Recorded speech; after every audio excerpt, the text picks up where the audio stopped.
CBN e a Família, com Adriana Miller. Oferecimento Med Senior, o plano de saúde da geração mais protegida. 3h29, Adriana Miller, nossa comentarista, psicóloga, e é sempre muito bom ouvir a Adriana Miller nas tardes da Rádio CBN. Tudo bem, doutora Adriana? Boa tarde, Mário. Boa tarde aos nossos ouvintes. Muito bom estar com vocês aqui também. Igualmente. Desculpe o atraso, tá, doutora Adriana?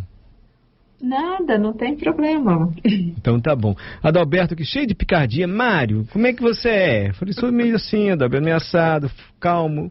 Ele falou, isso é temperamento ou isso é o quê? Personalidade. Eu não tenho a menor ideia. Mas qual a importância disso? Ele falou, calma, Mário, a Adriana vai explicar. Então explica pra gente, doutora. Pois é, Mário, esses são aqueles conceitos que a gente vai confundindo, não vai entendendo bem, né? Então, se a gente for fazer um resumo bem rápido, a gente pode dizer que o temperamento são as nossas tendências inatas. A gente pega um recém-nascido, quando uma mãe está no puerpério, né, acabou de ganhar um neném, a gente pergunta, e aí, o neném é calmo? O neném é agitado? Dorme a noite toda? Então, a gente vê que um temperamento de uma pessoa já está presente desde o início ali, né? Então, por isso que é dito como inato, porque não precisou de nenhuma interferência externa, cultural, ambiental, para que a criança fosse mais calma. Tem criança que dorme a noite toda, tem criança que acorda de hora em hora, né? Chora muito, muito, né? Então, isso a gente chama de temperamento. E é como o temperamento é um dos elementos da personalidade de uma pessoa. A personalidade é um conjunto muito mais amplo de fatores, é uma organização interna da pessoa, como ela organiza vários aspectos que foram aprendidos, desenvolvidos ao longo da vida, que tem a ver com questão genética, sim, como o temperamento, mas também com essas influências do ambiente, onde a pessoa vive, a influência cultural, tanto a cultura da família, como da sociedade, do país. Então, assim, é como a pessoa vai organizando isso tudo para ir criando padrões de comportamento, de pensamento e de sentimento, né? Então, são essas características da pessoa. Então, a gente encontra alguém, um amigo, um adulto já, né? E a gente sabe que a gente tem uma expectativa, né? Se eu contar essa história para fulano de tal, vai morrer de rir disso, né? Então, a gente está dizendo que essa pessoa tem um padrão de comportamento, de pensamento e de sentimento que eu reconheço que é uma característica da pessoa. Zico, assim, né, do psiquismo e do corpo da pessoa, porque emoção muitas vezes passa pelo corpo, o pensamento é ativado no cérebro, né?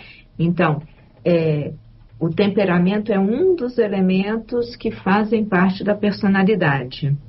Entendi. E por que ele é tão importante, assim? Por que a gente está trazendo isso, né?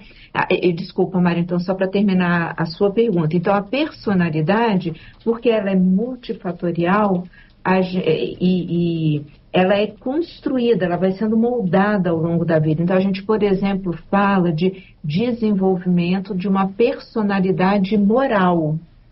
O que eu estou querendo dizer com isso? Que ao longo do crescimento, amadurecimento do neném para a criança, para o adolescente, a expectativa é que essa personalidade moral vá se transformando com o passar do tempo, fruto de um desenvolvimento cognitivo, ou seja, uma melhor análise do mundo, afetivo, ou seja, um melhor entendimento das relações humanas e, consequentemente, moral. Então, percebe que a personalidade engloba um monte de coisas e ela vai sendo transformada ao longo do tempo. Sim. O temperamento, esse termo temperamento, ele é muito conhecido e utilizado pelo pessoal de RH, porque ele é importante em recrutamento e seleção nas empresas. Então, eu imagino que vários ouvintes já tenham ouvido falar dos nomes: temperamento sanguíneo, colérico, melancólico, fleumático, porque são, então, características de temperamento das pessoas que, dependendo desse temperamento, tem um lugar, uma posição dentro do ambiente empresarial ou organizacional em que aquela pessoa vai desenvolver melhor as atividades. Porque, por exemplo, um temperamento sanguíneo é uma pessoa mais extrovertida, mais sociável, mais otimista, são impulsivos, né? Mas por conta dessa impulsividade, eles acabam se adaptando bem às mudanças, né? Porque eles normalmente encontram soluções criativas, é aquela pessoa que vai, acontece com todo mundo. Muito diferente, por exemplo, de um fleumático, que é aquela pessoa mais calma, mais paciente, mais estável, equilibrado, tá, assim, é um bom ouvinte, né? Evita conflito ao máximo, trabalha de forma cooperativa, é uma pessoa muito mais voltada para mediação. Então, se eu tenho um problema entre pessoas, aí um fleumático talvez ajude a mediar. Se eu tenho uma área na empresa que precisa de solução rápida, criativa e tudo, eu vou pedir para uma pessoa de temperamento sanguíneo ir lá me ajudar a resolver, né? E, bom, já que eu falei desses dois, vou falar dos outros dois. O colérico... Doutora... pois não, doutora, vai. São líderes, né? Via de regra, eles são os líderes, porque eles são decididos, eles são assertivos, eles são ambiciosos, eles são eficientes em decidir rápido, eles pensam rápido e muitas vezes são impacientes, porque enquanto está todo mundo pensando o que eu vou fazer, eles já sabem, eles já estão colocando em prática, né? Ou seja, são pessoas muito ligadas a metas, sabem delegar, essa coisa da liderança está muito presente, e lidam bem com pressão. Tá vendo? Eles têm um lugar diferenciado. E os melancólicos são mais introvertidos e pensativos, são sensíveis, gostam das coisas arrumadas, eles tendem a uma perfeição, ao perfeccionismo e, consequentemente, são muito preocupados. Eles já estão antecipando ali o que vem pela frente, né? São detalhistas. Portanto, são pessoas muito comprometidas, né, em fazer certinho, de forma organizada. Então, percebe que esses temperamentos vão ajudando as empresas a ir localizando as pessoas dentro daquela dinâmica da organização. Sim. Já que há perfis tão assim, claramente identificáveis, você acha que é justa aquela expressão, nossa, a pessoa tem um temperamento difícil ali, tem um temperamento, aquilo ali, ou depende, assim, do temperamento de cada um para lidar com determinada pessoa? Há um padrão, assim, pessoa de temperamento difícil? Então, Mário, não existe uma pessoa de temperamento difícil, existe uma pessoa que tem um temperamento tão diferente do meu que eu nem sei como é que eu lido com essa pessoa, né? E um ponto que eu acho que é importante, né? Porque dependendo, aqui a gente está falando de trabalho, de empresa, então a gente aplica para uma vaga, a gente passa por um crivo, né? Uma bateria de testes e tudo, traçam o nosso perfil e em cima disso encaixam a gente numa posição em que a gente vai poder fazer a melhor entrega possível, porque está muito alinhado com o nosso temperamento, ok? Temperamento difícil, via de regra, a gente está ouvindo entre os amigos, na família, onde, primeiro, não tem teste vocacional para dizer qual é o nosso temperamento, para então falar, então você vai nascer o terceiro da família. Não tem isso. A gente cai de paraquedas num núcleo familiar dinâmico e a gente vai aprendendo a controlar ou a moldar o nosso temperamento, porque, como eu disse, vai ter um neném que está calminho, dormindo a noite toda, e vai ter outro que não para de chorar. E muitas vezes, o primeiro filho é de um jeito, o segundo é de outro, as mães que estão aqui nos ouvindo sabem disso, né? Então, o temperamento, ele pode ser moldado, adaptado. A gente não consegue transformar, mas a gente consegue ter um melhor ajuste desse comportamento dentro daquela dinâmica em que a gente está inserido naquele momento. Um grupo social, às vezes um clube, às vezes a gente muda de cidade, então vai se relacionar com outras pessoas que não nos conhecem. Então, os amigos anteriores, né, eles já estavam acostumados com o nosso jeito.